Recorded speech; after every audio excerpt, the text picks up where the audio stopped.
What causes delays in diagnosing drug resistance effectively? Imagine trying to catch a thief in a busy city without a clear description or a reliable surveillance system. That's similar to what happens when health professionals try to detect drug resistance in infections. Several factors make this process slow and challenging. First, the lack of quick, easy-to-use tests at the point of care is a big hurdle.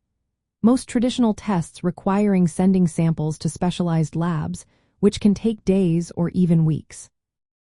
These tests involve growing bacteria in cultures to see if they resist antibiotics, but this process is time-consuming and needs specific equipment that many clinics don't have. Even when rapid tests are available, they may not be sensitive enough to catch all resistant strains, which can lead to missed or delayed diagnoses. Another major factor is that many infections caused by resistant bacteria or viruses are initially asymptomatic. People might not notice any symptoms and therefore don't seek testing right away. This delay allows resistant infections to persist and spread silently. When symptoms do appear, they might be mistaken for other illnesses, further delaying diagnosis. Additionally, the infrastructure for tracking resistance patterns across populations is often limited. Surveillance programs like the Gonococcal Isolate Surveillance Project help monitor resistance trends, but they only cover certain regions and clinics.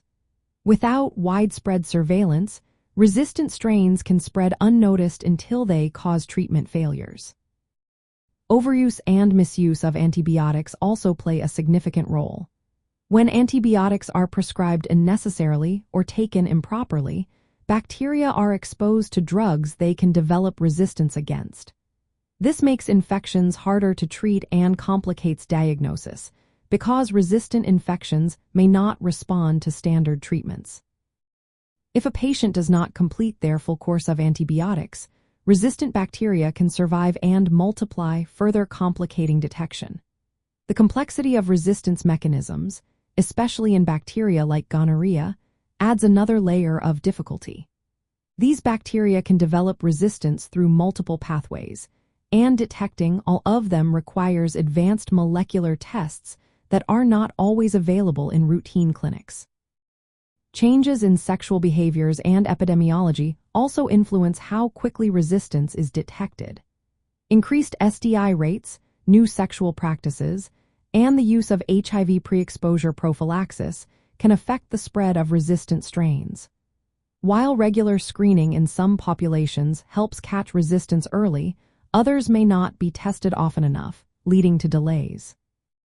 For infections like herpes, which have no cure, resistance testing isn't applicable, but for others like Mycoplasma genitalium, limited treatment options mean that resistance can go unnoticed longer, making management more difficult. All these factors combined mean that resistant infections can be left untreated or treated ineffectively for longer periods. This increases the risk of complications and further transmission. To reduce these delays, healthcare providers need better rapid diagnostic tools, expanded surveillance programs, and increased awareness about timely testing. Patients should be encouraged to seek testing even if they have no symptoms and to use antibiotics responsibly.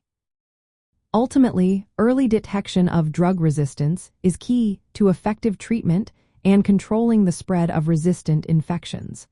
Always consult healthcare professionals for personalized advice and testing options.